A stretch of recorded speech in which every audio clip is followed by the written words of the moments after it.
Okay. Bahkan saya pernah melihat demo dari aplikasi tersebut sampai kepada kalau para pihak ada yang berhadapan secara virtual itu dalam kondisi tertekan, itu aplikasi itu bisa mengenali. Oke, bisa membaca, bisa itu. Membatalkan.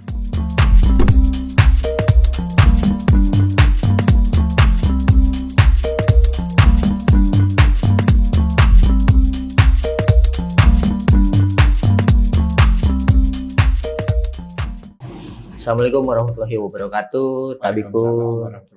Ya pun. Tribuners, saat ini saya sedang bersama dengan Kepala Kanwil ATR BPN Lampung, Bapak Hasan Basri Nata Menggala. Assalamualaikum. Waalaikumsalam warahmatullahi wabarakatuh. Nah, ini ada sebuah fenomena menarik karena BPN sudah menerbitkan Peraturan Menteri ATR BPN nomor 1 tahun 2021 tentang sertifikat elektronik.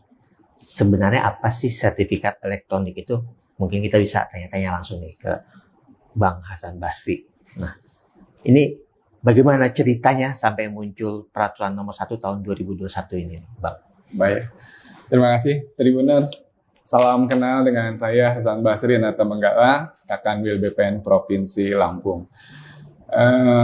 Pertama, perlu kami sampaikan bahwa Peraturan Menteri nomor 1 tahun 2021 itu sudah berubah menjadi Peraturan Menteri nomor 3 tahun 2023. Oke. Ya. Tentang penerbitan dokumen elektronik dalam pendaftaran tanah. Jadi ini sebenarnya adalah amanat dari Peraturan Pemerintah nomor 24 tahun 1997 tentang pendaftaran tanah.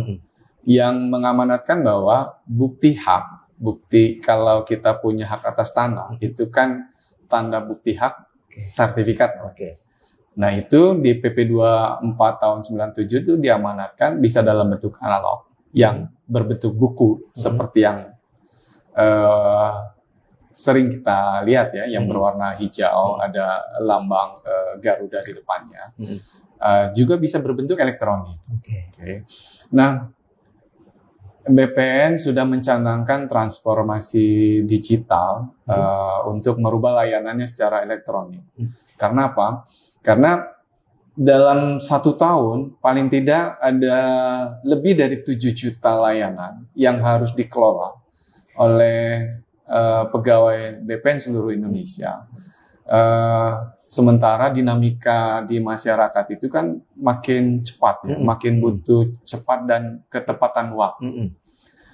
Sehingga kalau kami masih terus menyelenggarakan layanan pendaftaran tanah dengan secara analog, ya, baik alat bukti haknya maupun prosesnya, ini lumayan akan membuat hambatan dari kegiatan aktivitas perekonomian di masyarakat. Latar belakang lainnya juga sebenarnya karena ada beberapa peristiwa yang juga menurut kajian di kementerian itu perlu dilakukan percepatan perubahan menjadi layanan elektronik itu. Misalnya beberapa kantor di Indonesia itu mengalami musibah. Ada yang musibah kebakaran ya, seperti kantor BPN di Cianjur, kemudian di Brebes. Ada juga yang mengalami musibah banjir ya, Kota Bekasi waktu banjir besar di Jabodetabek beberapa tahun yang lalu itu ikut terkena tuh.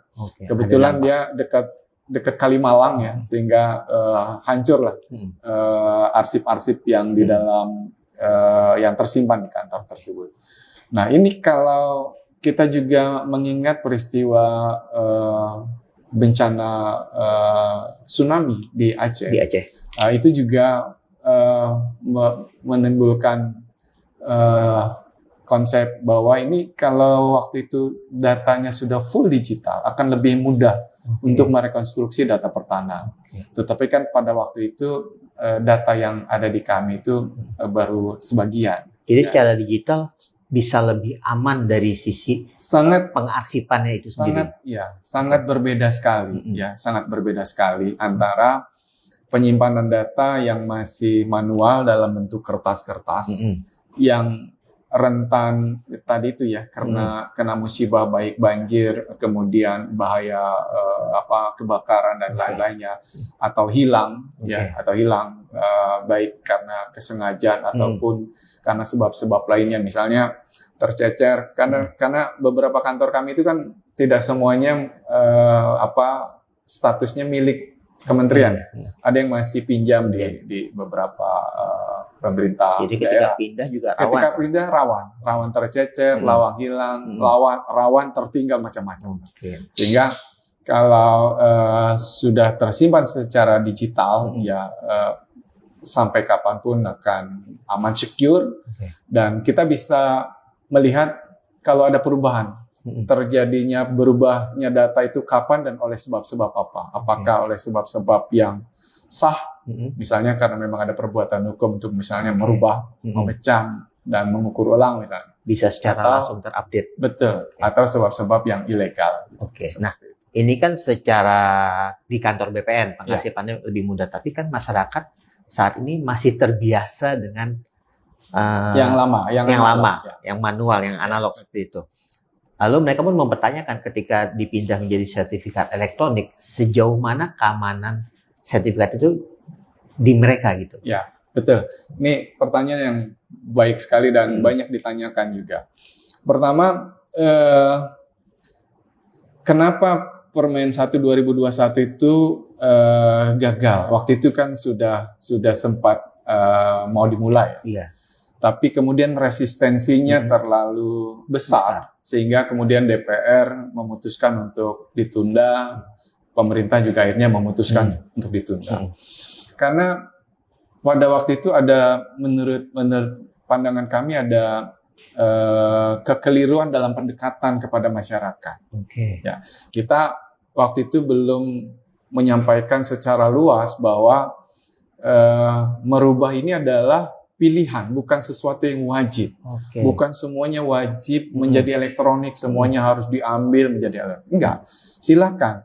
Yang masih mau menyimpan yang analog, yang lama, silakan. Kalau masih merasa nyaman dengan yang itu, ya merasa sampai nanti ada kesadaran atau pengetahuannya yang cukup bahwa ini elektronik ternyata lebih safety sehingga saya memilih ini. Dari sisi keamanan ya, saya misalnya membawa salah satu contoh sertifikat elektronik seperti ini, contoh sertifikat elektronik ya, satu lembar bolak-balik, dan ini kertas secure paper dicetak seperti sama seperti percetakan uang ya, dan bisa dicek tanda-tanda keamanannya sama seperti uang, pakai lampu ultraviolet ya. Tapi ini hanya merupakan sisi fisik ya, keamanan dari sisi fisik bahwa kertasnya menggunakan kertas secure paper yang keamanannya tidak bisa sembarangan orang bisa membuatnya. Ada tanda-tanda keamanan yang hanya pemerintah yang tahu. Nah, di samping dari sisi keamanan dari sisi fisik, beberapa proses pencetakan sertifikat ini juga kami lakukan penguatan dari sisi keamanan. Misalnya dari belangko yang secara otomatis tersimpan, yang tidak bisa sembarangan orang misalnya mengasal-asal belangko, memberikan nomor belangko. Kemudian ada QR code ini hanya bisa dibuka melalui sistem elektronik, melalui aplikasi Sentuh Tanahku. Jadi kalau dia tidak mendaftarkan diri di aplikasi Sentuh Tanahku, dia tidak bisa mengakses ini. Dan ini untuk mengakses informasi di dalam sertifikat ini. Apakah sertifikat ini sah atau tidak? Apakah sertifikat ini masih berlaku atau tidak? Termasuk letaknya. Jadi kelebihan dari analog, kalau di analog itu kita cuma tahu, gambarnya seperti ini. Tapi di sebelah mana desa tersebut, kita nggak tahu. Untuk menuju ke sana seperti kita pakai Google Map, kita nggak bisa.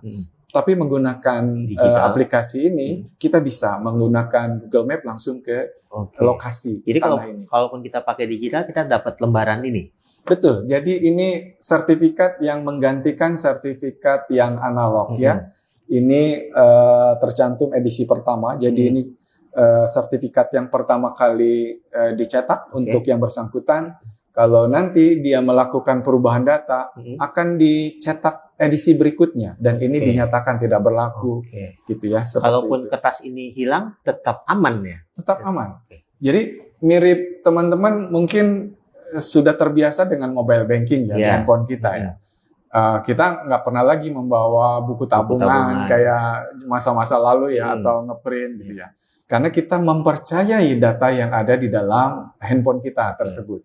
Nah, prinsip di sertifikat juga demikian. Ya, kita tidak perlu ragu soal apa yang ada di dalam kertas, karena di dalam data di aplikasi Sentuh Tanahku sudah tersimpan informasi status tanah kita.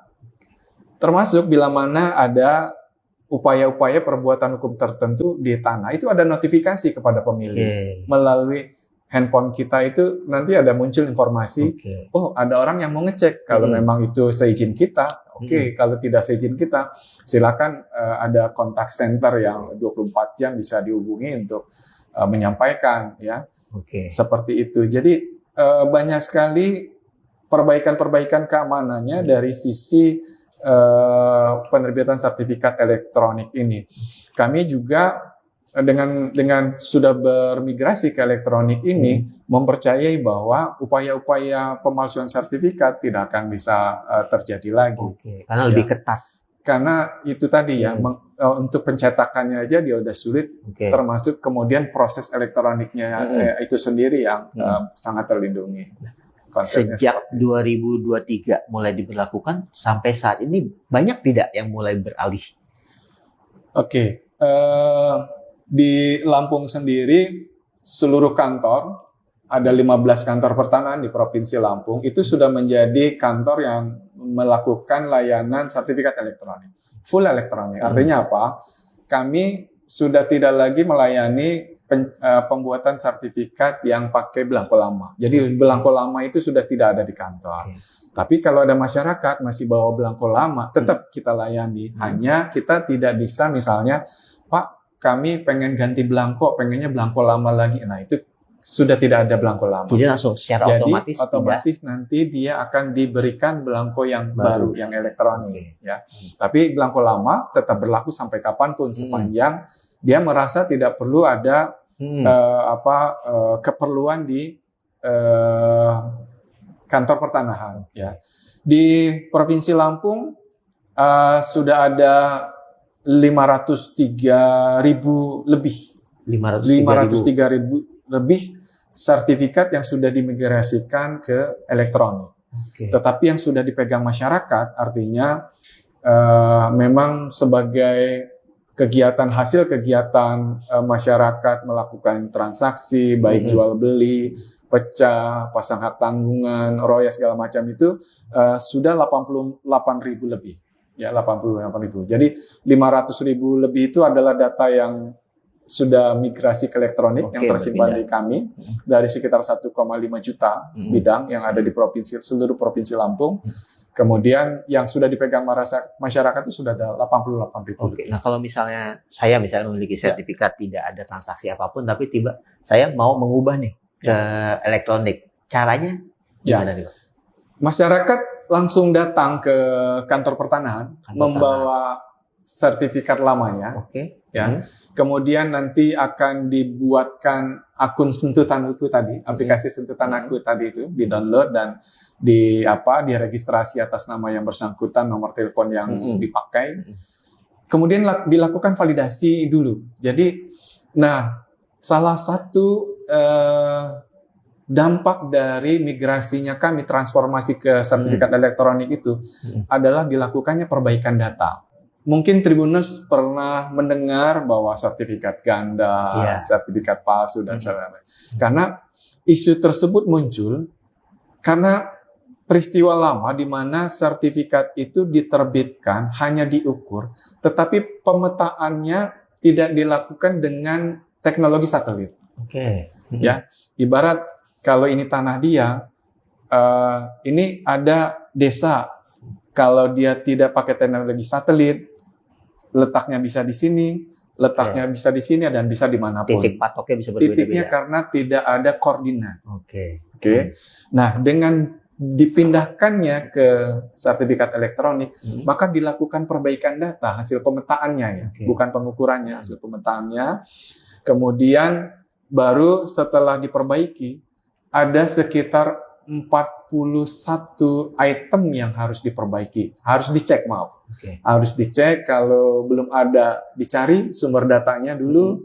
Kalau misalnya belum ada tanggal lahir nih, beberapa sertifikat kita dulu hanya mencantumkan nama, bahkan ada juga yang disingkat namanya. Itu kita cek KTP-nya, tanggal lahirnya berapa, itu diperbaiki. Berarti ini sekaligus memperbarui data kepemilikan atas tanah tersebut. Baik tanah-tanah milik masyarakat maupun data-data kalau dia perusahaan. Setelah diperbaiki, baik data tekstualnya maupun data fisiknya, kemudian dilakukan pencetakan sertifikat elektronik. Dan pencetakan ini prosesnya bisa dikatakan memangkas sekitar 30-40% waktu yang dibutuhkan dibandingkan kalau kita bikin sertifikat yang analog. Ya. Kalau yang analog, kita misalnya memerlukan waktu 3-4 bulan, ya, 3-4 bulan, semisal ya. Maka sertifikat yang elektronik pada proses yang dari tanah belum bersertifikat menjadi terbit, sekitar 2 bulan sudah terbit. 2 bulan sudah selesai. Bisa selesai. Bahkan pada program-program PTSL, ya, itu sekitar 40 hari, ya, sekitar 40 hari sudah kami waktu itu di kementerian sudah bisa melihat, sudah ada yang bisa menerbitkan sertifikat dalam jangka waktu 40 hari. Jadi betul-betul dari sisi waktu sangat membantu. Dari 41 item itu pemeriksaan. Betul. Semua, kalau ini alih media kan disebut ya, karena dari analog ke digital, itu hanya 2 hari kerja. 2 hari kerja. 2 hari kerja. Jadi sepanjang tidak ada perubahan data fisik, artinya data fisiknya fix lah ya, tidak ada perubahan karena batas-batas alam atau pindah desa. Misalnya kita kadang-kadang kalau sertifikat lama, ternyata desanya udah nggak di situ lagi, udah ganti desa. Nah itu perlu perbaikan lebih lama, artinya harus ke lapangan. Tapi umumnya 7 hari kerja sudah bisa diselesaikan. Kalau mau memindahkan dari sertifikat analog menjadi ke sertifikat digital. Nah, dan perlu dipahami, kalau inisiatif sendiri dilakukan perubahan data dari sertifikat analog ke sertifikat elektronik itu ada biaya PNBP namanya. Biaya PNBP sebesar 50.000. 50.000 untuk satu sertifikat. Tidak berdasarkan berapa luasan tanah. Tidak berapa luas. Kalau mengurus sendiri dengan catatan. Kalau menggunakan jasa misalnya notaris ya tentu biaya jasa notaris yang tambahannya ada biaya jasa notaris yang kesepakatan mereka ya. Siap. Bang Hasan, ini bicara lebih luas lagi. Kalau di Lampung sendiri, apakah semua tanah sudah tersertifikasi atau memang masih ada pemilik yang belum mensertifikasi tanahnya? Kalau secara kita lihat datanya. Ya, data di Lampung dalam database kami dari 2,7 juta bidang kalau nggak salah ya, 2,7 juta bidang, 3,1 juta bidang di Provinsi Lampung, itu 80% sudah terbit sertifikat ya, sekitar itu ya. Saya datanya saya confirm, pastikan dulu ya.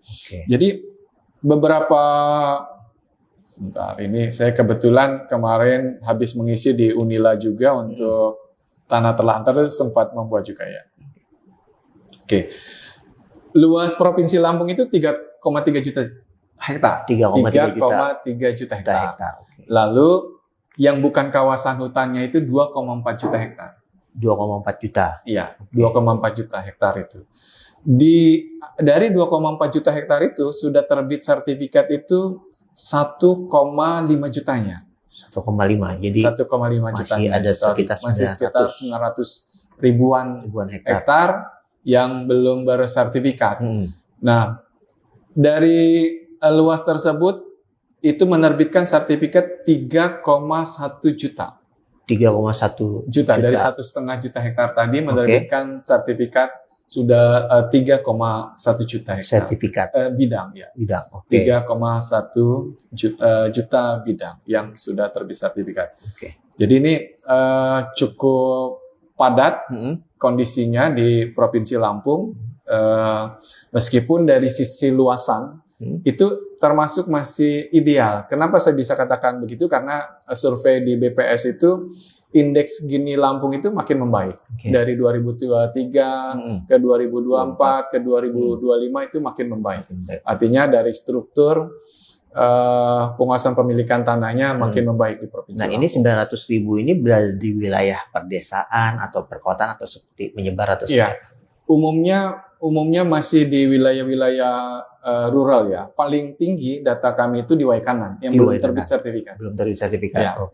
Kemudian ya pesisir barat, Lampung Barat, ya, Lampung Tengah. Paling kecil itu yang belum terbit sertifikat itu ada di Metro dan Kota Bandar Lampung. Metro dan Bandar Lampung paling kecil. Kota Bandar Lampung itu paling sedikit yang belum terbit sertifikat. Ada tapi sedikit. Nah, dari BPN sendiri ada tidak program untuk mengajak masyarakat yuk terbitin sertifikat kalau sudah punya lahannya seperti itu? Selalu ada. Setiap tahun itu kan pemerintah memang karena perintah undang-undang bahwa tugas pendaftaran tanah itu adalah tugas pemerintah.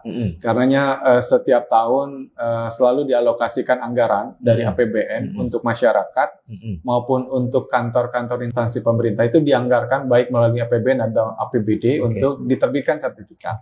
Ya, untuk diterbitkan sertifikat. Hanya memang antara anggaran dengan kebutuhan itu ya tidak pernah selalu ketemu. Termasuk juga kemampuan kami menerbitkan sertifikat juga kan terbatas ya, tidak bisa sebanyak yang memang dibutuhkan. Di samping tidak semua juga masyarakat itu, saya merasakan di Provinsi Lampung, tidak semua juga di masyarakat di Provinsi Lampung itu merasakan bahwa sertifikat ini sudah menjadi kebutuhan hukumnya saat ini. Masih ada yang sudahlah biar seperti ini aja dulu nanti karena aja. Lingkungannya juga memang mengakui itu tanah dia. Itu tanah dia. Merasa belum perlu. Tapi secara hukum kan sebenarnya tidak ada legitimasi ketika tidak punya sertifikat. Kepastian haknya menjadi belum dijamin oleh pemerintah. Karena belum terbit sertifikat tanah itu. Nah. Kalau kembali ke tadi sertifikat elektronik ini kan kita bicara 3,1 juta bidang. Dan yang sudah migrasi ada 503.000. Berarti ini masih ada cukup banyak PR di BPN sendiri. Betul. Upaya supaya masyarakat mau bermigrasi ini apa saja yang dilakukan oleh BPN? Iya. Jadi teman-teman di kantor pertanahan termasuk dibantu oleh lingkungan perbankan ini terus melakukan sosialisasi dengan berbagai macam kanal. Ada kanal media sosial kami, kemudian ada kanal tatap muka. Di samping memang ada program-program yang dilakukan rutin setiap tahun, sudah langsung menerbitkan dalam bentuk sudah sertifikat elektronik. Ya, tetapi upaya ini memang belum masif dan kami juga kita juga tadi merasakan psikologis di masyarakat yang jangan sampai ada kesan bahwa ini wajib, ini dipaksa. Karena ini kembali lagi kepada masyarakat. Yang bersangkutan sudah merasa nyaman nggak, merasa aman nggak. Kalau dia belum merasa itu, khawatirnya nanti resistensinya jadi tinggi, seolah-olah ini sesuatu yang dipaksakan oleh pemerintah. Padahal tidak. Sama seperti kita konsep kendaraan sekarang kan platnya putih. Iya. Sepanjang dia belum ke Samsat, plat hitamnya ya tetap masih silakan dia pakai aja. 2025 bakal putih semua. Kapan dia mau ini silakan. Nah, ini terkait digital. Kalau sekarang kan misalnya kita mau jadi nasabah bank, tidak perlu lagi ke banknya, ya kan? Mau aplikasi tertentu terkait keuangan tidak perlu lagi datang ke kantornya. Apakah ketika kita mau pindah ke sertifikat elektronik masih perlu ke kantor BPN atau sudah cukup lewat aplikasi? Iya, memang karena sertifikat di masyarakat itu masih dipegang fisiknya ya. Oke. Yang analog itu masih dipegang fisiknya. Sehingga kalau dia ingin mengalih mediakan, fisiknya itu tetap harus dia serahkan. Harus kita Sehingga cek dulu. harus ketemu. Yang kedua, kalau diperlukan perbaikan-perbaikan data, apalagi data fisik, perlu kehadiran dia untuk menemani. Ini menunjukkan ini lo tanahnya, ini batasnya, existingnya gitu ya. Nanti kita bandingkan dengan data yang ada di kantor pertanahan, Sehingga saat ini masih diperlukan kehadiran. Tetapi kami terus melakukan kementerian ini terus ada program-program yang ingin meminimalisir tatap muka. Contohnya sekarang seluruh provinsi Lampung juga itu sudah melakukan layanan peralihan tanah itu secara elektronik, tidak lagi manual. Kalau dulu harus cetak, bikin akta manual gitu ya. Sekarang semua sudah elektronik, dikirimkan juga secara elektronik. Nanti hasilnya juga disampaikan secara elektronik. Ya. Yang bersangkutan kalau memang tidak ingin cetak ini, ya tidak perlu datang ke kantor pertahanan untuk ngambil ini. Silakan kalau memang dia hanya butuh digitalnya, ya benar-benar tidak pernah ketemu. Tapi sewaktu-waktu dia mau cetak, di beberapa kantor di Lampung, ada di Bandar Lampung, di Metro, di Tulang Bawang Barat itu sudah mempunyai tersedia mesin anjungan pencetakan sertifikat seperti mesin ATM. Jadi kayak mau beli tiket pesawat, tinggal ngeprint sendiri gitu. Ngeprint sendiri. Dengan tentu ada harus fingerprint, harus berapa biometriknya harus diverifikasi dulu oleh mesin tersebut. Untuk memastikan keamanan data. Untuk memastikan bahwa yang mencetak adalah pemiliknya sendiri. Seperti itu. Bang Hasan, ini mungkin pertanyaan terakhir nih, sangat menarik sekali.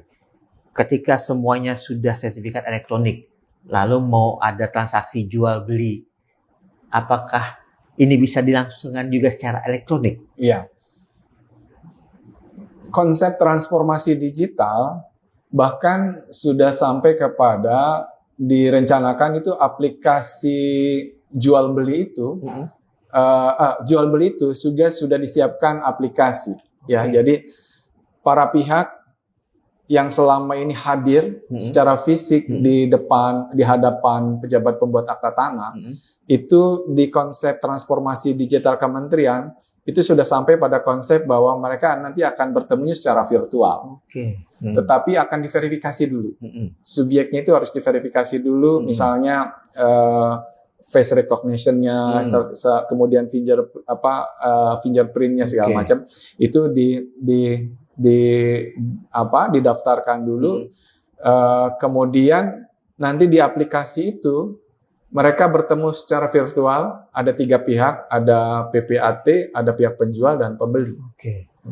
Produknya, hasil pengesahan jual beli itu, ini kan menggunakan rekening semacam escrow ya, penampung dulu.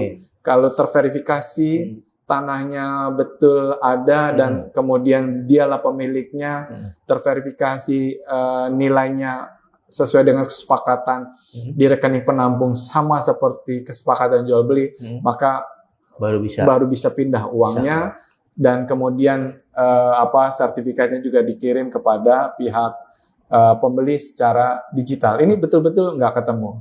Bahkan saya pernah melihat demo dari aplikasi tersebut sampai kepada kalau para pihak ada yang berhadapan secara virtual itu dalam kondisi tertekan, itu aplikasi itu bisa mengenali, bisa membatalkan, nggak bisa dilanjutkan karena salah satu pihak dibaca terlihat dalam kondisi tertekan, bukan dalam kondisi sukarela.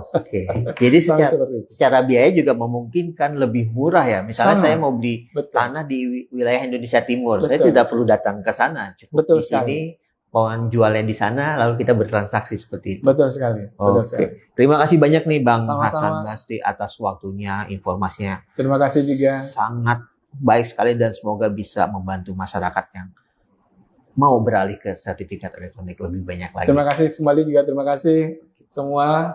Kami ada layanan informasi 24 jam di semua kantor, ada nomor kontak ya. Silakan kalau ada yang ingin ditanyakan mengenai pelayanan pertanahan. Percayakan informasi itu yang bersumber dari pemerintah, karena saat ini banyak sekali video-video atau informasi yang ya kita bisa bilang tidak bersumber dari pemerintah, sehingga informasinya jadi bias. Jangan sampai termakan hoax. Jangan termakan hoax. Baik, Tribuners, demikian bincang-bincang kita bersama Kepala Kanwil BPN Lampung, Bapak Hasan Basri Nata Menggala. Sampai jumpa lagi dalam podcast Tribun Lampung Q&A berikutnya. Assalamualaikum warahmatullahi wabarakatuh. Waalaikumsalam warahmatullahi wabarakatuh. Terima kasih Tribuners.